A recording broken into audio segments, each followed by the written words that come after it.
Que tal a gente agora falar um estudo de caso num ateliê de confeitaria artística? Por que eu estou comendo? Porque tem tudo a ver. Eu vou chamar no palco Jéssica Pires.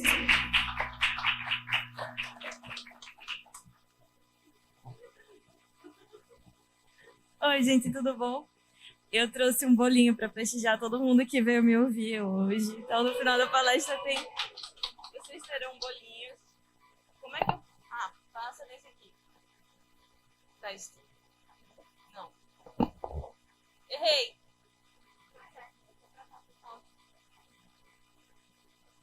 Agora vai?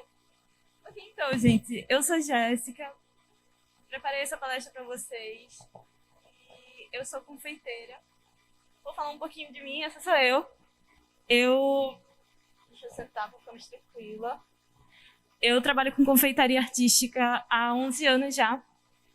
Sou formada em biologia, sou formada em gastronomia e agora eu estou fazendo design aqui na Sasa School. Estou no 5º período, estou indo para o 5º período agora. Eu também sou uma equipe. Eu tenho um ateliê Jéssica Pires, trabalho com as meninas. A gente tem essa empresa há 7 anos. Somos 5 integrantes. A gente faz uma média de 8 a 15 bolos por semana, porque a gente trabalha com projetos mais personalizados. Somos especialistas em flores de açúcar e sempre trazer um pouco de elemento de arte nos nossos bolos. E eu também sou professora. Eu tenho curso online de técnicas de confeitaria. Hoje eu tenho mais de 3.000 alunos online. Ensino receita, ensino técnica, ensino pintura. E bem rapidinho, eu não sou só o meu trabalho. Eu também gosto muito de aquarela botânica, eu gosto muito de música, já toquei numa rádio, já toquei no Iraque. Eu sou muito nerd e eu tenho uma cachorrinha chamada Bindi e eu gosto muito de fazer trilha com ela. Eu vim trazer o meu testemunho e eu fiquei super feliz que essa palestra foi aprovada para entrar no conteúdo do Colabora. Porque essa frase que design funciona é uma coisa que eu falo constantemente por aqui, pelos corredores, para todos os professores e para os meus amigos. E ninguém fica tão surpreso quanto eu fico. Aparentemente, porque todo mundo sabe, todo mundo que tá aqui já sabe. Design funciona sim, é óbvio. Mas eu entrei nessa faculdade no intuito de agregar um pouco mais conhecimento para mim, para o meu ofício. Eu sou confeiteira, eu não vou deixar de ser confeiteira, mas design realmente está mudando a minha vida, está mudando a minha profissão, está mudando a minha equipe. E eu achei massa poder trazer isso e dividir isso aqui com vocês também. Como a gente adaptou esses processos todos, os processos todos para nossas talas de açúcar. Então, eu trouxe 3 pilares aqui. Eita, dei uma desconfigurada, mas tudo bem. Ai, quem é design dá uma dor no olho de vez. Socorro. Mas tá tudo certo, gente. Então, eu trouxe três pilares, mais ou menos, para organizar o que eu vinha falar para vocês aqui. Né? A gente tem essa parte de estética, tem o gestalt da coisa toda. A nossa experiência com a adaptação do método do Kanban, que aumentou a nossa produtividade, e os nossos erros e acertos e experiências quando eu comecei a aprender coisas aqui e jogar no meu laboratório, que é o meu ateliê, enlouquecendo as meninas. E como a gente começou a usar técnicas de ideação para a nossa tomada de decisão também. Então, vou começar, né, falando um pouquinho dessa parte toda da estética, da psicologia, do visual. A gente sabe que as leis básicas da Gestalt, certo? Eu trouxe para cá, não porque eu sei decorado todas elas, e eu sei que provavelmente ninguém aqui vai saber decorado todas, a não ser que você ensine isso constantemente, mas quando a gente estuda design, a gente começa a ver essas coisas, a gente realmente internaliza muito mais do que decora.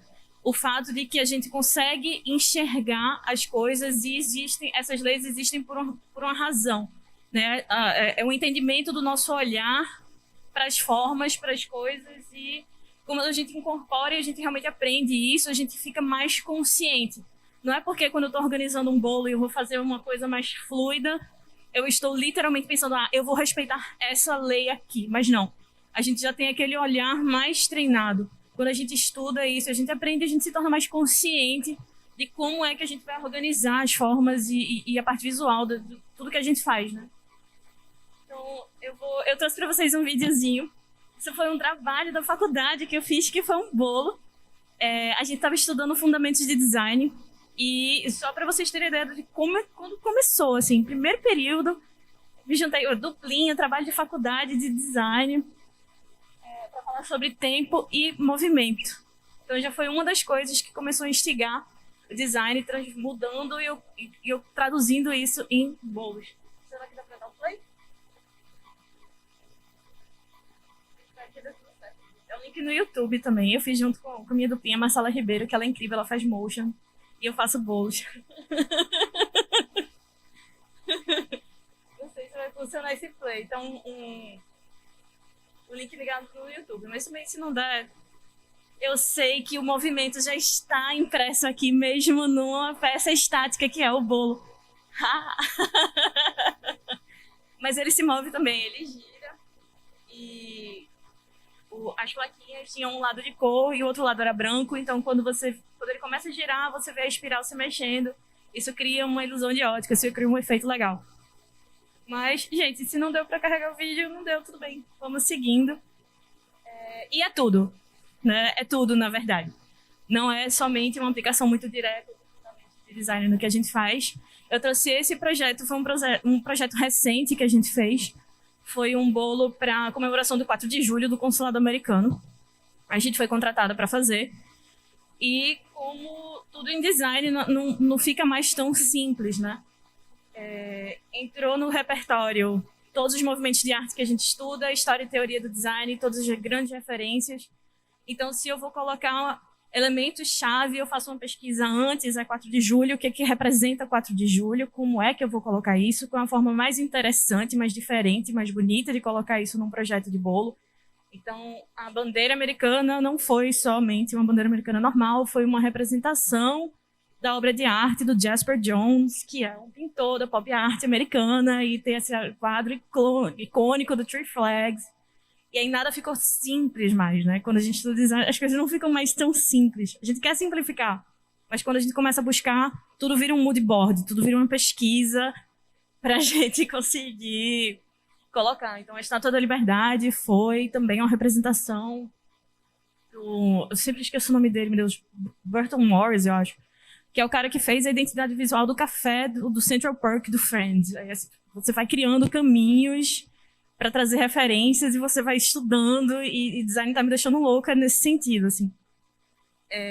A parte do desenho técnico também, né? Muito, muito prático isso. Os meus desenhos ficaram melhores, os meus desenhos de bolo ficaram melhores. Com desenho técnico a gente aprende a desenhar melhor, a gente aprende a enxergar melhor uma perspectiva, mesmo que seja mão livre. E o processo todo, né? O processo de design, quando é aplicado em qualquer coisa, inclusive quando a gente vai pensar em fazer bolos, né? A gente passa por essas etapas todas de pesquisar e de se aprofundar, e de fazer um teste, experimentar, e pegar um feedback, e eu jogo para a equipe, e a gente manda um desenho, né? Então, o processo todo da gente e a execução, né? A gente tá tendo um resultado que é muito mais polido, muito mais interessante, muito mais bonito mesmo, depois que eu embarquei nessa e comecei a jogar isso para minha equipe também.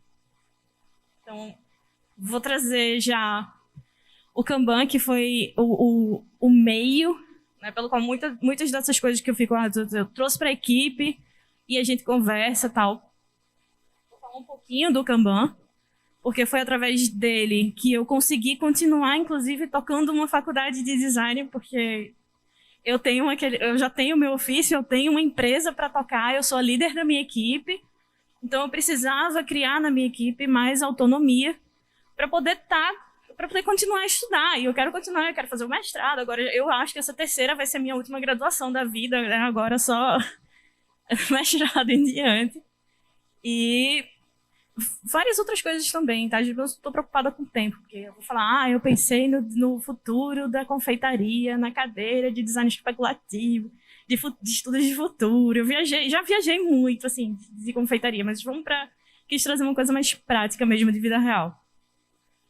Essa imagem aqui, eu acho que todo mundo está muito familiarizado. Isso é praticamente um print do Trello, né? E o Kanban, ele é essa ferramenta, é um recurso visual, né? Um método ágil, mas ele foi criado, ele foi desenvolvido para gente que faz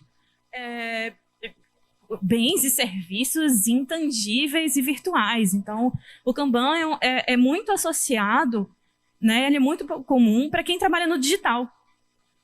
E aí, as nossas telas, a gente nunca olha para uma tela assim. Só quem olha para uma tela de computador no meu trabalho é Thaís, que é a minha assistente, que faz o atendimento dos clientes da gente pelo WhatsApp. Ela fica com o computador lá no WhatsApp aberto. A gente não fica olhando para a tela do nosso trabalho. Nosso trabalho não é numa tela digital. Então, a gente pegou o que é realmente chave no Kanban, que é um recurso que é visual, ele precisa estar disponível para todo mundo da equipe, né? Ele torna a gestão do trabalho mais interessante, ele gera mais essa independência, ele dá essa possibilidade dos colaboradores se auto-organizarem também, porque você está vendo tudo.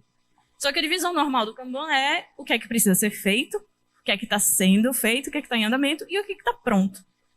E isso não funcionava muito pra gente, porque cada semana da gente é um carnaval. Na verdade, a gente é a apoteose inteira, porque numa semana que a gente faz 8 a 15 bolos, a gente faz 2 casamentos e faz um batizado e um bolo dos Vingadores e um outro do Diário de um Banana e outro que é todo floral, o aniversário de 40 anos de uma perua e tem os 15 anos do Lago dos Cisnes. Então, a gente ia ficar louca se a gente simplesmente dividisse as nossas tarefas dessa forma. Então, a gente começou a evoluir, né? A pensar como é que a gente ia fazer. Porque cada projeto tem os seus próprios processos. E cada projeto de bolo vai ter os seus. Esse de bolo aqui, a gente vai ter que fazer tantas flores para esse, e uma placa pintada para esse, e um boneco para esse, e uma folha para esse. Então a gente começou a testar com papeizinhos na parede, que não dava para ninguém ver direito ainda, mas a gente começou por aí. Então cada papel era um projeto de bolo e a gente começava a destrinchar. A gente vai precisar fazer esse dia que vai fazer cobertura, esse dia que vai fazer uma peça. E a gente começou a separar dessa forma. Até que a gente viu que estava funcionando ok, listas eram ok, então a gente, próximo passo, a gente pegou um quadro, que aí ficou melhor, ele estava apoiado na mesa, mas ele ficou melhor, a gente começou a todo mundo ver, tá num ponto que todo mundo que passa na teoria enxerga, e hoje a gente já tá com vidro super chique, hierarquia visual, cores. A gente já separa, já tem o nome do cliente, a gente já tomou essas decisões de onde coloca a data e onde coloca o horário, e se coloca um ou outro, tem que ter o número, tem que ter o dia da semana e tem que ter a hora que o bolo... Isso tudo faz diferença na hora que a gente está executando lá os projetos. E esse quadro aqui salvou minha vida e minha equipe, é graças a ele que eu estou aqui tendo tempo de falar com vocês. Porque na confeitaria, principalmente, mas eu acho que isso é uma coisa que muita gente traz para muitas outras profissões, e eu já converso até com os alunos aqui. Todo mundo acha que você perdeu o sono e você ficar sem dormir é um sinal do sucesso. Você não tem tempo para nada mais na sua vida é um grande sinal de sucesso. E se você está dormindo à noite, é porque você não está sendo tão solicitado de repente, sabe? Você não está trabalhando muito. E eu acho isso muito errado, né? O glamour da profissão é você ter qualidade de vida, é você fazer 15, 20 bolos na semana e você largar cedo na sexta-feira, sim, você ficar com sua cachorrinha. E isso eu noto já esse comportamento, eu já noto esse padrão.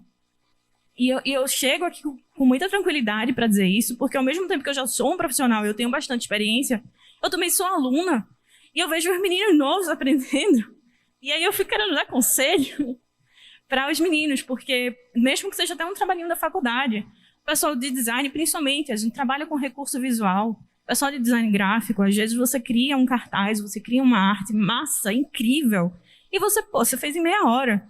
Mas é que você começa a olhar ao redor e ver que o pessoal da turma tá virando noite para fazer aquela mesma coisa que você fez rapidinho, e o pessoal começa a se sentir culpado. Poxa, será que era para eu ter perdido uma noite também? Será que era para eu ter virado essa noite? E porque se eu tivesse trabalhado mais tempo nisso, eu iria ter feito um resultado melhor. E, poxa, gente, não é por aí. Você consegue trabalhar e trabalhar bem. Tem o funcionar e tem o funcionar bem. Tem o trabalhar esperto. Tem você ter mais segurança no que você está fazendo, nos seus processos. Você criar ferramentas para ter qualidade de vida. Então, eu acho importante a gente falar sobre isso também. E aí, vamos para cá. Meu Deus, eu estou apertada no tempo, mas vamos lá. Aqui foi onde a coisa ficou engraçada.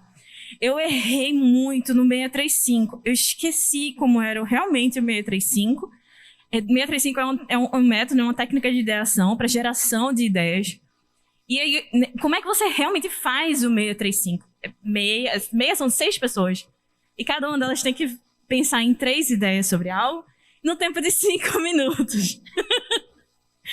E aí você repete essas rodadas de 5 minutos para todo mundo e você tem uma multiplicação de ideias. Aí como é que eu fiz? Eu cheguei lá na reunião de segunda-feira, na lata, cheguei para as meninas e disse o seguinte: vocês têm que criar 6 ideias em 3 minutos.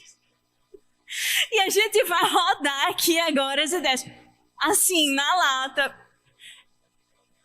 Eu traumatizei minha equipe, eu já tinha uma certa fama, né? Mas depois dessa, as meninas começaram a ficar com medo de tudo que eu toda a novidade do design que eu comecei a trazer para o ateliê, as meninas começaram a ficar com medo depois dessa. Porque era aquela, lá vem. E aí a gente foi amenizar, a gente teve que amenizar. E eu passei uma temporada jogando o jogo do Lince com as meninas. Não sei se vocês conhecem, mas é um jogo de tabuleiro bem antigo, né? Tem um tabuleiro com desenhos e cada um tem suas pecinhas, você tem que sortear uma peça e quem achar a peça no tabuleiro primeiro vai ganhando, né? Vai ganhando os pontos. E eu aproveitei esses momentos lúdicos que a gente tinha para reforçar alguns valores da nossa própria empresa. Então, joguei essa descontração, mas enquanto a gente estava jogando, brincando, a gente estava treinando atenção aos detalhes que a gente precisa ter. A gente vive de detalhes na confeitaria artística. O timing, o entrosamento da nossa equipe. Diversão, porque precisa ter, para criar, você tem que se divertir. A gente tem que se empolgar com os nossos projetos para ter os melhores resultados possíveis e imagináveis. E o nosso controle de qualidade, né? Que somos nós todas. Não adianta a Lida que faz que bate a massa do bolo, se ela não for o próprio controle de qualidade também, estoura uma bomba lá na finalização. Então, nesses momentos que a gente teve, a gente conseguiu usar um jogo para reforçar esses valores que a gente tem lá dentro. E a gente chegou no melhor workshop até agora. Isso aqui era um GIF, eu espero, não sei se vai funcionar, mas ele estava se movendo, vocês conseguiam ver o restante do ateliê, o restante da equipe todinha, lá, as coisas mais lindas, as meninas escrevendo. E a gente está num processo de rebranding, claro, porque agora é design, eu não estou mais satisfeita com a marca que foi minha tia que me deu de presente quando eu estava começando, agora eu preciso conversar. Estou trabalhando com designers já estabelecidos, porque também eu sou aluna ainda e eu sou confeiteira, eu não vou ser designer gráfica, mas a gente está no processo de rebranding, a gente vai criar conteúdo, vai fazer uma landing page, a gente já tem um QR, a gente está muito virada, assim, está muito transformação. E eu consegui uma maneira de engajar as meninas. Eu queria realmente trazer minha equipe para junto, e aí eu preparei elas para isso. Falei com antecedência, pessoal, na outra semana, na outra segunda, a gente vai fazer uma ideação, a gente vai fazer uma atividade aqui juntas, vai fazer uma dinâmica, tal. Tirei a pressão e preparei realmente as meninas. Falou, não, vamos juntas aqui definir quais são as sessões que a gente vai falar no site sobre o nosso próprio trabalho. Né? Então, vamos lá, a gente anotou as categorias todas, os nomes dos nossos sabores, tudo que a gente faz, do nosso trabalho, nossa empresa. E aí, pronto, post-it à vontade, 5 minutos para cada tópico. Pronto. A gente só leu tudo depois no final. Então, a gente saiu colando os post-its de cada uma. No final, a gente leu. E aí, eu realmente comecei isso, fiz isso, não com a intenção de muita coisa, não. Fiz porque queria trazer essa atividade, queria testar, e queria engajar a minha equipe. Porque a gente tem isso lá no ateliê. Todo bolo que sai passa pelas mãos de todo mundo. Né? Então, eu não queria que ficasse, não, agora é um rebranding, aí a chefe vai lá e traz uma marca nova, a chefe vai lá e faz o site, faz as coisas, e as meninas ficam meio que por fora do processo. Eu disse, não faz sentido para mim. Então, tudo que a gente faz tem as mãos de todo mundo, e quem melhor do que nós mesmos para falar sobre o nosso trabalho? Então, foi incrível o conteúdo que a gente conseguiu no final. A gente já tem slogans, a gente tem frases de efeito, a gente viu que a frase de uma coisa que uma falava se completava com a outra, e a equipe adorou, né? Foi um resultado gigante. confiei no método, assim, usei e tal, e me surpreendi de verdade com o resultado. E é isso, né? Um branding também, quando ele não é só para fora, ele acaba virando uma cultura dentro da empresa. E isso está sendo muito interessante, viver isso com as meninas e ver as meninas também orgulhosas do próprio crescimento, da própria evolução, né? E a pegada que a gente tem cada vez mais reforçada. Então, é isso, gente. De próximos passos aqui, eu trouxe para dizer para vocês que confeitaria também é isso, mas design também é isso. Eu acho que qualquer trabalho também é isso, né? A perspectiva de estudo de design coloca isso muito na cabeça da gente. A gente não tem que ser o único especialista em tudo. Na verdade, é o contrário.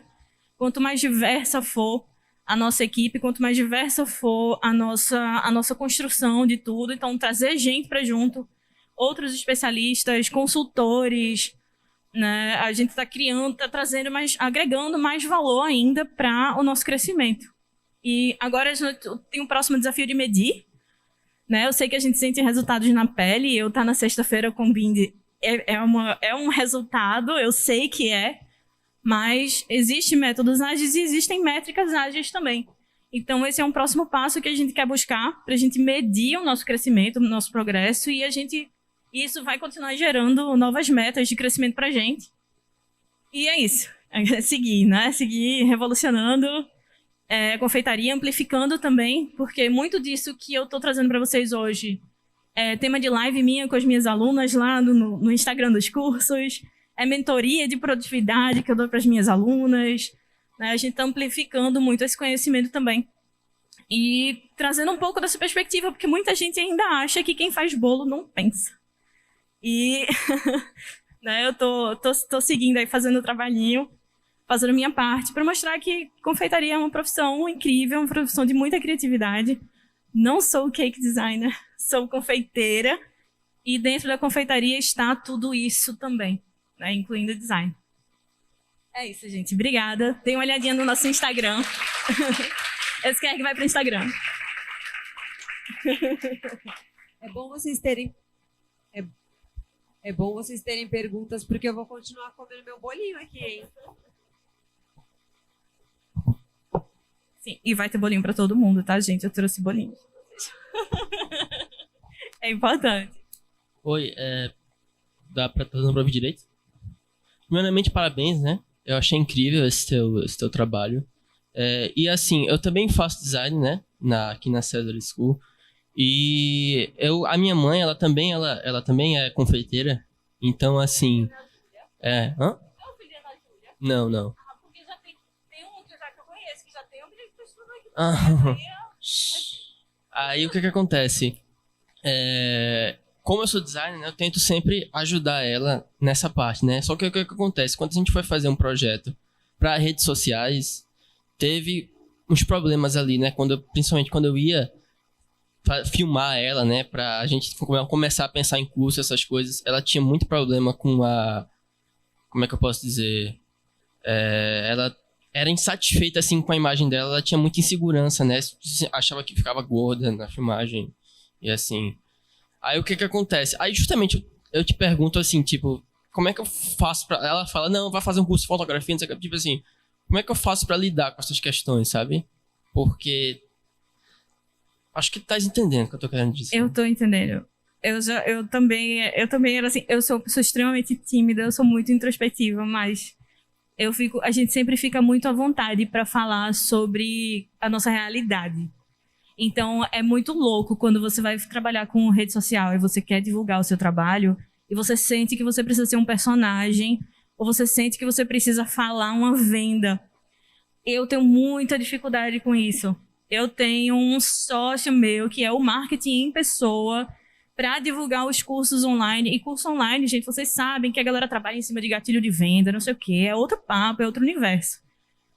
Mas eu comecei a destravar quando eu entendi aquele lugarzinho de falar sobre o que eu gosto, falar sobre o que eu faço. E eu sei muito sobre isso. E aí é uma conversa, vira uma conversa. Você tá falando sobre o que você ama. Não, você não tá tentando vender isso pra ninguém, não. E isso acaba vendendo muito melhor do que você fazer um rios dançando com cara de que não quer estar ali fazendo aquilo. É uma coisa muito mais de você sem dançar. Trabalhar aquilo psicologicamente, né? Sim. E isso é uma questão que eu acho é muito mais profunda, sabe? E quando a gente vai começando a cavar, e eu penso muito sobre isso, eu penso muito sobre bolos, e eu penso muito sobre confeiteiros. A gente tem um problema aqui no Brasil, que é a autoestima da mulher brasileira, sabe? Eu tenho tanta aluna, e elas não entendem, na confeitaria artística e na confeitaria, elas tinham a dificuldade de enxergar que designer não tem. Designer não tem dificuldade de enxergar o que faz como algo bonito, como algo artístico e como algo criativo. Mas confeiteiro tem, porque existe uma coisa social, né? Escutei já de vizinho meu falar, você tá fazendo bolo, né? Então, que é bom, né? Você não precisa pensar, você não precisa fazer conta, você só vai fazer bolo. Não, mas é até uma coisa que você tocou num ponto até interessante, porque essa questão de não precisa fazer conta, né? Ela chegou a ter, inclusive, uma loja física já, e a loja fazia muito sucesso, mas, assim, por conta de, justamente, não ter uma pessoa ali pra ser vamos dizer assim, uma business person, né? Ali, acabou que...